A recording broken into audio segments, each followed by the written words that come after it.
Ainda bem que eu vim. Nós estamos em Belo Horizonte. E essa é... E nem deu treta para começar, foi tudo perfeito. Eu tenho uma palavra de Jesus para o seu coração, que eu tenho certeza que vai renovar a sua esperança. E que talvez você está chegando nessa palavra com tanta coisa na vida dando errado e fugindo do seu controle, que talvez você pense que Deus te abandonou e que não há mais esperança para você. Mas eu quero que você, com essa palavra, descubra que nada mudou lá fora, nada mudou no céu, nada mudou em Cristo, e nada pode mudar dentro de você. Mesmo doendo, mesmo estando difícil, você vai seguir firme e você vai chegar até o final, no nome de Jesus. Mas antes de nós irmos, ai que maravilhoso que tá. Antes de a gente ir para essa palavra, eu quero dar 2 recados. Isso, curte o vídeo, comenta, compartilha. Mas por quê? Porque o YouTube é assim, irmão. Se você não comenta, não compartilha, nossa, que vídeo ruim. E é uma palavra de Jesus que eu quero que chegue tão longe e que haja tanto testemunho. Então me ajude. É só você curtir, comentar, manda nos grupos de família, dos inimigos, da firma. E claro, se você ainda não se inscreveu, se inscreve. Ativa o sininho. Toda a segunda-feira, às 5 horas da manhã, tem uma palavra de Jesus para você. E eu tenho uma notícia. Ah, meu Deus, eu tenho uma notícia. Será que eu posso contar já? Posso. Primeira mão, pelo amor de Deus. Jesus, que tudo dê certo, nada dê errado. A partir dessa mensagem, agora, você vai ter uma palavra a mais por semana no nosso canal do YouTube. A quinta-feira, 7 horas da manhã. Calma que a boa notícia vem agora. E a partir desse mês de maio, de segunda a sexta, 7h30 da manhã, no SBT, você tem uma palavra.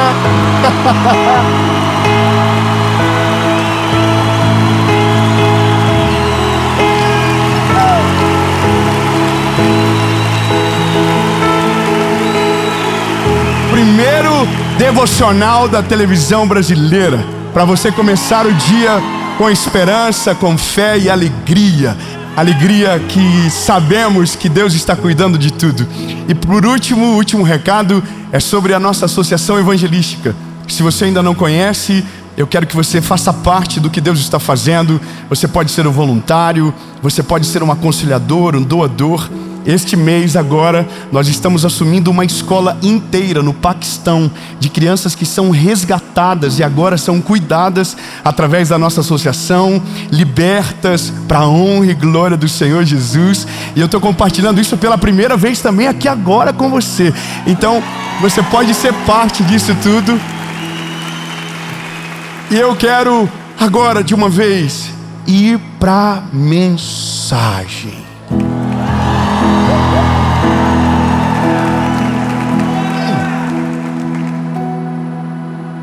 Você já imaginou que tem algumas coisas na nossa vida que acontecem e que apagam a nossa memória? É como se tivesse circunstâncias tão difíceis de passar que nós esquecemos de tudo que Jesus já fez, já esquecemos de todos os milagres que já vivemos, e quando a gente menos espera, a gente está abandonado na circunstância, desacreditado de tudo e sem esperança que Deus pode fazer alguma coisa. E isso nada mais é do que uma fé imatura. É como se a nossa fé estivesse totalmente conectada ao resultado daquilo que Jesus faz, ao resultado de tudo aquilo que a gente pede. Então uma fé imatura, ela é uma fé sensível às estações. Ou seja, quando tudo está dando certo, Jesus, ele é maravilhoso, ele é incrível, ele é poderoso. Aí você fala para todo mundo dele, e você posta vídeos maravilhosos sobre ele, e você compartilha o evangelho. Mas quando está dando ruim, aí você fica de birra. Aí Deus já não é mais aquela coisa tão maravilhosa que você dizia um mês atrás, porque a circunstância borrou a imagem de Deus da sua fé. Porque o que aconteceu fez você esquecer do que Ele já fez por você. Porque aquilo que você queria que Ele fizesse, como aparentemente está demorando para acontecer, então de repente esse Deus já não é mais tão maravilhoso como você achava que Ele era. E isso tudo é imaturidade. É uma fé inconstante. É uma fé que independe de resultado. É uma fé que te paralisa na história e não te deixa ver o todo. É uma fé de bebê. Sabe, meu filho é assim: papai, se o senhor não me der, eu não quero que você me faça dormir hoje. Na cabeça dele, ele está me dando um castigo gigante. Mal sabe ele que às vezes é uma folga que ele está me dando. Mas na cabeça dele é como se fosse um jogo de recompensa. É assim: se você faz, você é meu pai. Se você não faz, você não é mais meu pai. Se você me ouve, você me ama. Se você não faz o que eu quero e para de me escutar, então você não me ama mais. Agora veja que loucura. Nós temos uma base bíblica de uma fé inabalável, com um resultado incrível, e que para mim é um dos textos mais poderosos quando se olha para um homem carnal. Não para Jesus, não para Deus, mas para um homem. Olhar para esse homem, ou para esses dois homens que nós vamos ler, para mim é extraordinário, porque mostra uma coisa que a gente precisa desenvolver urgente. Eu quero que você pegue a sua Bíblia, por gentileza, e abra comigo Atos dos Apóstolos, capítulo de número 16, versículo de número 25. Atos, capítulo de número 16, versículo de número 25. Se você puder, abra comigo. Mais ou menos à meia-noite, Paulo e Silas estavam orando e cantando hinos a Deus. O que eles estavam fazendo? Amei a reciprocidade. O que eles estavam fazendo? Orando e cantando. Agora, vamos lá. Eles estavam orando e cantando a Deus, e os outros presos escutavam. Então, vamos de novo. O que eles estavam fazendo? O detalhe é, eles estavam fazendo alto. Tão alto que os outros presos escutavam. Irmão, alguém aqui já foi preso? Só para nós saber. Eu sei você, mas eu vi uma série de presos esses dias aí. E de noite ninguém fala na prisão não, irmão. Alguém falou oi, alguém gritou lá do outro lado, cala a boca. Imagina, irmão. Imagina se dentro da igreja qualquer coisa que sai do controle já dá um monte de griteiro.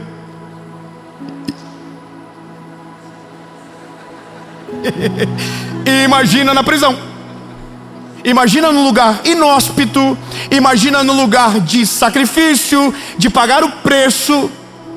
Do nada, alguém está cantando e orando, e a prisão toda está ouvindo. Amém? Mas eu quero que você saiba que mais algum lugar estava ouvindo o que estava acontecendo dentro da prisão. O céu.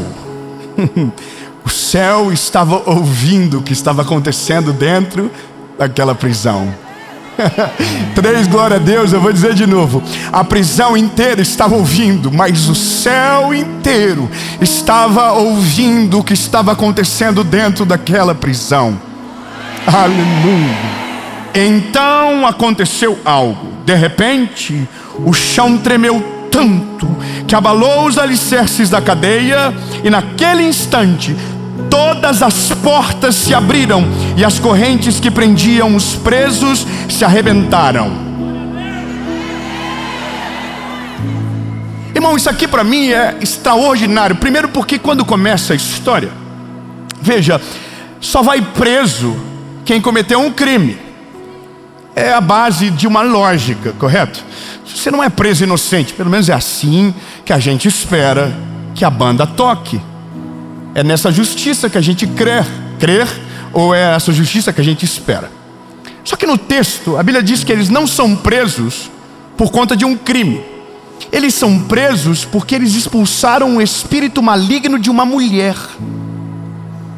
Sabe qual é a loucura? Imagina o seguinte: Paulo e Silas são dois homens de Deus. São homens cheios do Espírito Santo. Estão cumprindo o seu ministério, estão vivendo o seu chamado. E eles entram numa cidade, e nesse lugar há uma mulher que adivinha. E alguns homens lucravam com esse espírito maligno que estava sobre essa mulher. Então eles, usados por Deus, chamam essa mulher e expulsam o espírito maligno que estava sobre ela. Logo, esses homens de alta influência e que tinham lucro com o espírito maligno que estava sobre aquela mulher, encarceram Paulo e Silas. Só que não é só isso que acontece. A Bíblia diz que antes de serem encarcerados, eles são levados a público, são humilhados, são açoitados, são feridos e são algemados de uma forma cruel, colocados no tronco, no fundo de uma cela. Então agora eu quero que você entenda que nada de lógico está sendo respeitado nesse momento. A justiça não está sendo respeitada, os padrões básicos de tratamento não estão sendo respeitados, e eles estão sofrendo por amar a Deus e não ter desobedecido o comando de Deus que era para expulsar aquele espírito maligno. Agora, perceba que se você for minimamente, e eu não estou falando de nada exagerado, mas minimamente crítico, você não concorda com isso. Porque nosso senso de justiça nos faz acreditar que somos tão bons que a gente só merece o melhor dessa terra, que a gente é a última Coca-Cola do deserto, e que nada pode dar errado na nossa vida, que nada pode fugir do controle, que nada pode ficar difícil. Agora, quando eu olho para esses homens sendo presos, açoitados, humilhados, automaticamente me colocando no lugar deles, eu já sei o que nós, ou o que eu, falando por mim, sentiria a respeito de Deus. Deus me abandonou, Deus não está mais comigo, Deus não ama mais a minha pessoa, o meu chamado foi abandonado. Por quê? Porque o dia difícil tem o poder de entorpecer os nossos olhos e de nos fazer esquecer de tudo que Deus é. O que esses homens ensinam é que nesse contexto que eles estão, tudo foi ferido, menos uma coisa. Tudo foi machucado, menos uma coisa. E a pergunta é: o que não foi ferido? É fácil. O corpo, a carne está ferida, foram açoitados, foram chicoteados. A alma, as emoções foram feridas, foram humilhados na frente de todos, foram envergonhados na frente de todos. Mas uma coisa está intacta. Uma coisa está intacta. Diga com a sua boquinha linda que Jesus te deu, diga: a fé. E a fé, ela reside no Espírito, e ela não depende de provas, ela é inabalável. Um espírito forte não nos deixa esquecer daquilo que não podemos esquecer. Um espírito forte nos leva para o devido lugar no dia da tempestade. E um espírito forte não tira Deus do trono no dia que as coisas estão dando errado para nós. E aqui começa o B.O. Porque a Bíblia diz que quando é meia-noite, eles começam a orar e a cantar. A cena é essa: estão todos feridos, flagelados, sangrando provavelmente. A cena que para mim é muito forte imaginar é Paulo olhando para Silas e dizendo: o que nos restou? Ô Paulo, o que a gente vai fazer, Paulo? Aí ele diz: olha, Silas, você eu não sei, mas eu vou fazer o que eu nasci para fazer. Eu vou adorar o nome dele. Aleluia. Eu sei, desculpa, lindo. Eu sei o que você está pensando. Isso é utopia. Não é possível viver. Porque quando a gente está ferido, a única coisa que a gente não quer é adorar o nome de Jesus. A gente não quer, de fato. E essa é a parada. Só vive o sobrenatural quem tem atitudes ousadas no dia mau. Agora, escute, Paulo e Silas não estão fazendo isso porque querem ser soltos. Não estão fazendo isso porque querem um terremoto. Não estão fazendo isso porque querem ser livres. É óbvio que eles querem, mas não estão fazendo estão fazendo porque são o que eles estão fazendo. 3 pessoas entenderam, eu vou melhorar. Quem adora porque quer, não adora porque crê. Adora porque precisa, está negociando. Quem ora porque sempre precisa de alguma coisa, não ora para alimentar a sua fé, mas para atender os seus próprios interesses. E o problema de uma fé imatura é que ela só se move por resultado. E a fé de quem conheceu a Cristo de verdade não se move pelo resultado do que Ele vai fazer, mas por tudo aquilo que Ele já fez na cruz do Calvário, por mim e por você.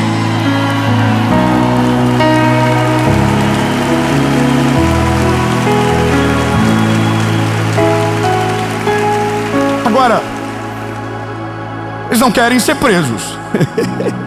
Então a Bíblia diz que eles começam a cantar. E eu quero que você entenda isso. O segredo não é aonde você está. O segredo não é a estação da vida que você se encontra.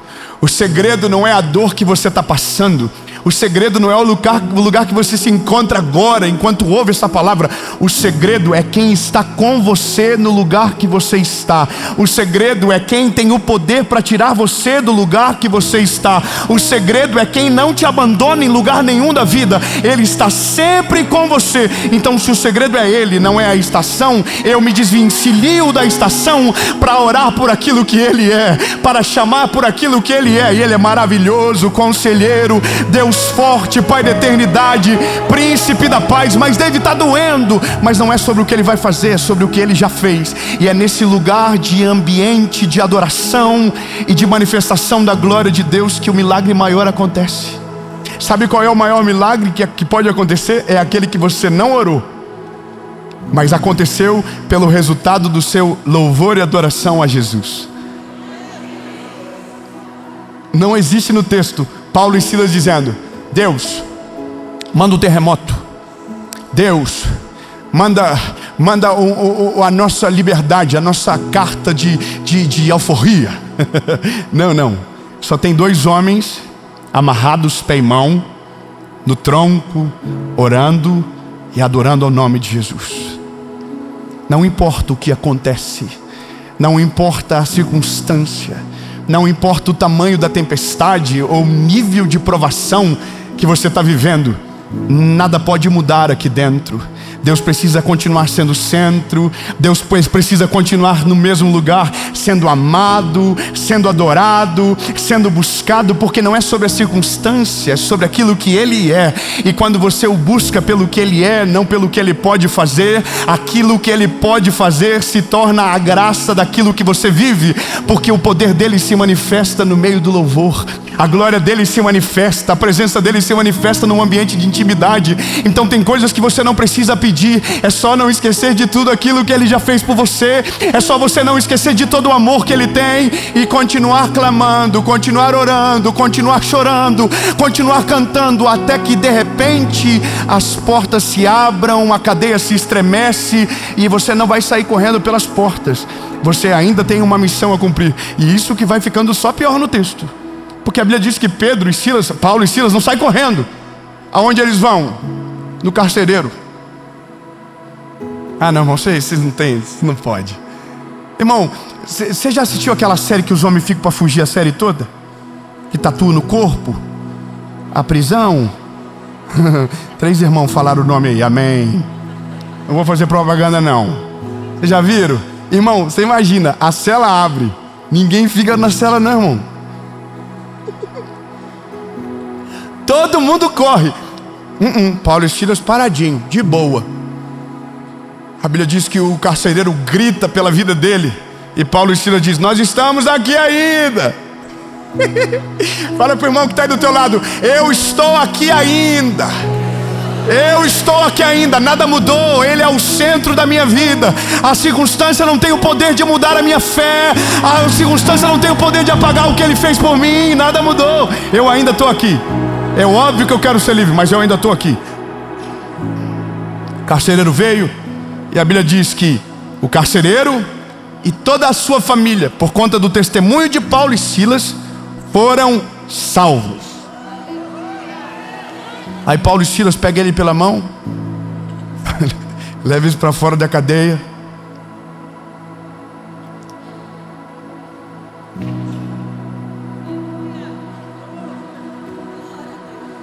O que prendeu e manteve trancado não foi o mesmo que abriu a cela, mas quando a cela se abriu, entendeu que aquilo não era coisa de homem, mas que o Deus de Paulo e de Silas era verdadeiro.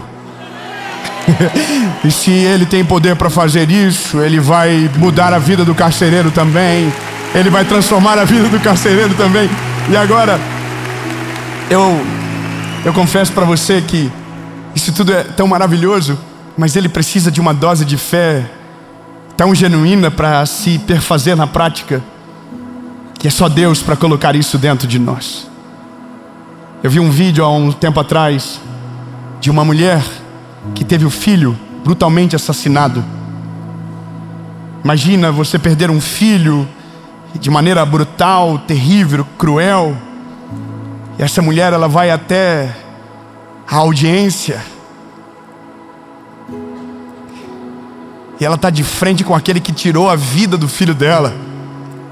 E ela tinha todo o direito de ofender, ela tinha todo o direito de acabar com aquele rapaz. E ela disse: eu fui perdoada por Deus, eu fui amada pelo Senhor.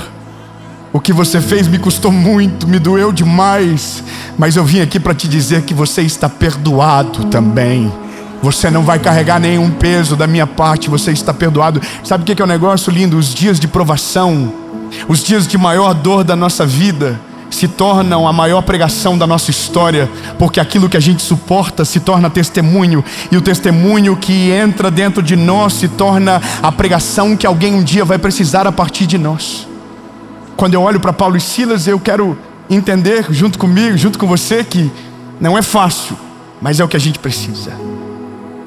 Não importa o que esteja acontecendo lá fora, não importa se as notícias são pesadas demais, não importa se a dor é grande, não importa que talvez não pareça ter um horizonte claro, nós vamos continuar amando a Jesus. A nossa fé não será manchada, a imagem de Deus não será borrada dentro do nosso coração, mas nós continuaremos chamando por Ele, clamando por Ele, orando a Ele, adorando Ele, até que um dia tudo aquilo que nos causou dor seja eliminado da história e só sobre um testemunho genuíno. Mas só acontece para aqueles que perseveram. O ponto é esse. A maioria de nós, às vezes, estávamos perto de viver o maior milagre da nossa vida, mas porque começamos a olhar mais para a circunstância do que para aquele que tem o poder de mudar a nossa história, de repente fomos sucumbidos pela dor e paramos de crer. E quando paramos de crer, então o milagre para de vir na nossa direção. Mas eu quero declarar hoje, no nome de Jesus, sobre este lugar, sobre você que está assistindo, essa palavra que a esperança que há em Cristo há de renovar o teu coração e a sua fé, e nada vai roubar aquilo que Deus é do teu coração. Mesmo que pareça difícil, mesmo que pareça improvável, mesmo que doa, nós vamos continuar crendo nele, chamando por ele. Amém. Olha, isso era pra gente agora estar dando mortal para trás. Mas sabe por que a gente não está? Porque para poder falar o final, tem que viver o que Paulo e Silas viveu. E ninguém quer. A gente só vai saber o dia que estiver acontecendo.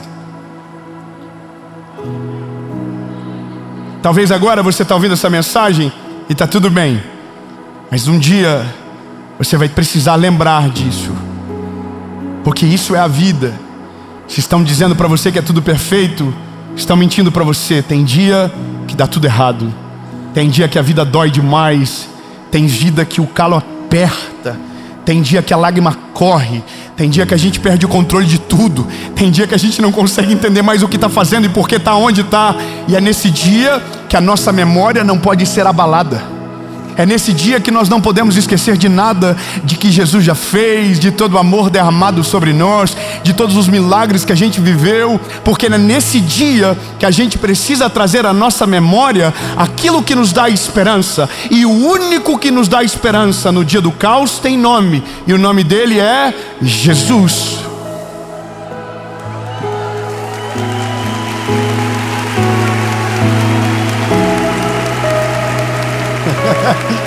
Então, Paulo e Silas, eles oram, eles cantam. A Bíblia diz que a prisão, ela estremece, as portas se abrem, e antes de eles irem embora, eles ainda ganharam vidas para Jesus ali dentro.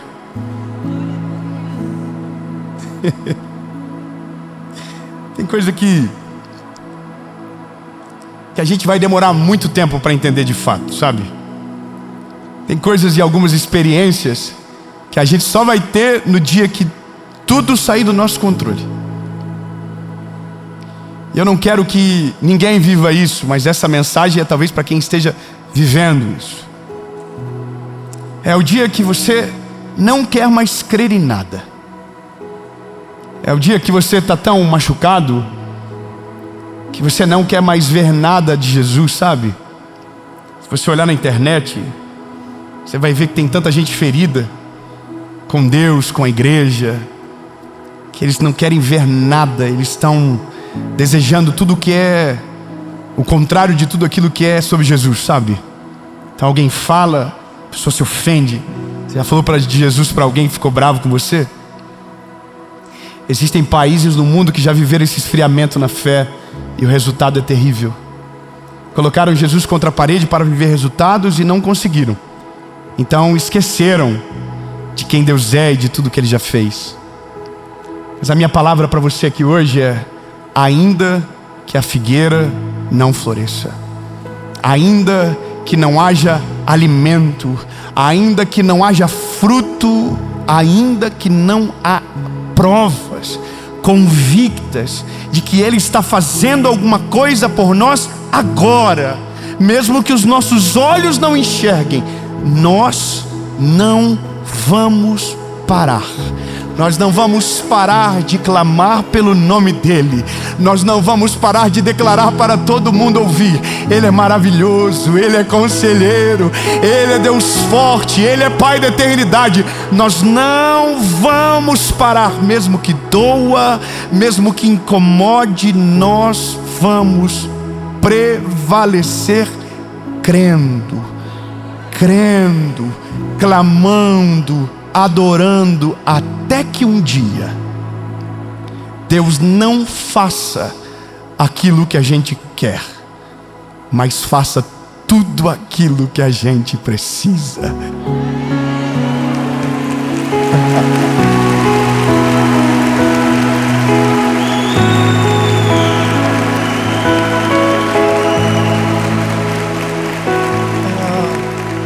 Jesus, nós te louvamos, Pai. Não importa a tempestade, não importa a circunstância, não importa o tamanho da prova, o Senhor ainda é o centro da nossa adoração. A nossa fé, ela não será imatura a ponto de se tornarmos escravos dos resultados visíveis do Teu agir, porque só o fato de estarmos vivos já é uma prova do Teu amor. Só o fato de ouvirmos a Tua voz e a Tua palavra já é uma prova sobrenatural que o Senhor nos ama de maneira extraordinária. Portanto, Jesus, nós não Te amamos pelo que o Senhor tem para nos dar, mas por tudo aquilo que o Senhor já fez por nós. Em nome de Jesus.